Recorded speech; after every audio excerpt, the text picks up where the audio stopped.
They were continuing to read The Brothers Karamazov. I was lieutenant in a line regiment, but still I was under supervision, like a kind of convict. Yet I was awfully well received in the little town. I spent money right and left. I was thought to be rich. I thought so myself, but I must have pleased them in other ways as well. Although they shook their heads over me, they liked me. My colonel, who was an old man, took a sudden dislike to me. He was always down upon me, but I had powerful friends, and, moreover, all the town was on my side, so he couldn't do me much harm. I was in fault myself for refusing to treat him with proper respect. I was proud. This obstinate old fellow, who was really a very good sort, kind-hearted and hospitable, had had 2 wives, both dead. His first wife, who was of a humble family, left a daughter as unpretentious as herself. She was a young woman of 24 when I was there, and was living with her father and an aunt, her mother's sister. The aunt was simple and illiterate. The niece was simple but lively. I like to say nice things about people. I never knew a woman of more charming character than Agafya. Fancy, her name was Agafya Ivanovna.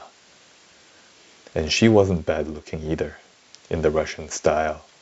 Tall, stout, with a full figure and beautiful eyes, though a rather coarse face. She had not married, although she had had 2 suitors.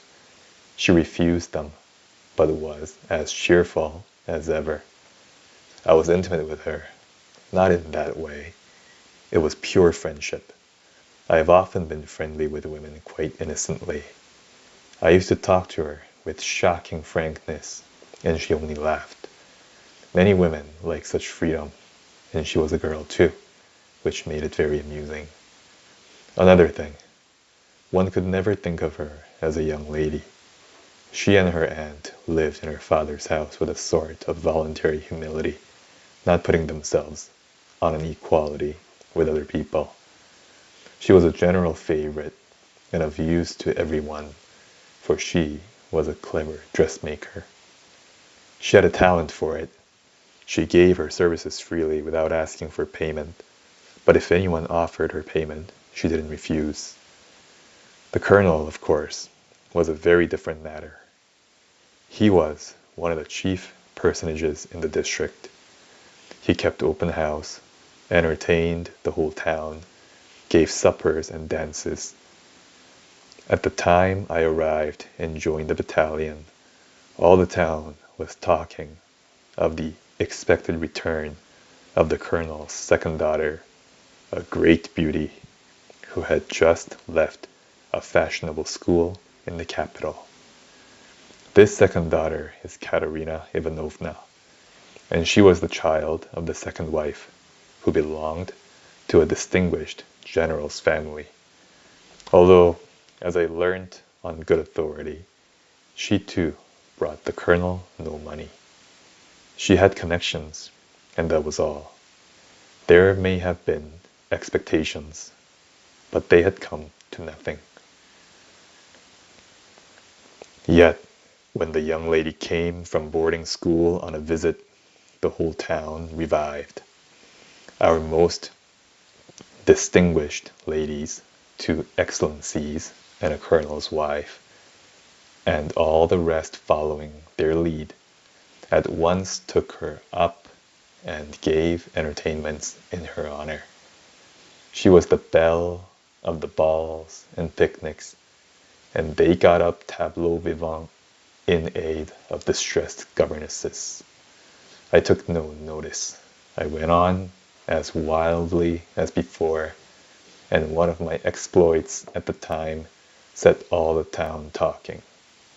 I saw her eyes taking my measure one evening at the battery commander's, but I didn't go up to her as though I disdained her acquaintance. I did go up and speak to her at an evening party not long after. She scarcely looked at me and compressed her lips scornfully. Wait a bit, I'll have my revenge, thought I. I behaved like an awful fool on many occasions at that time, and I was conscious of it myself. What made it worse is that I felt that Katenka was not an innocent boarding school miss, but a person of character, proud, and really high-principled. Above all, she had education and intellect, and I had neither. You think I meant to make her an offer? No, I simply wanted to revenge myself because I was such a hero, and she didn't seem to feel it. And that's the end of the reading for today. Have a good day.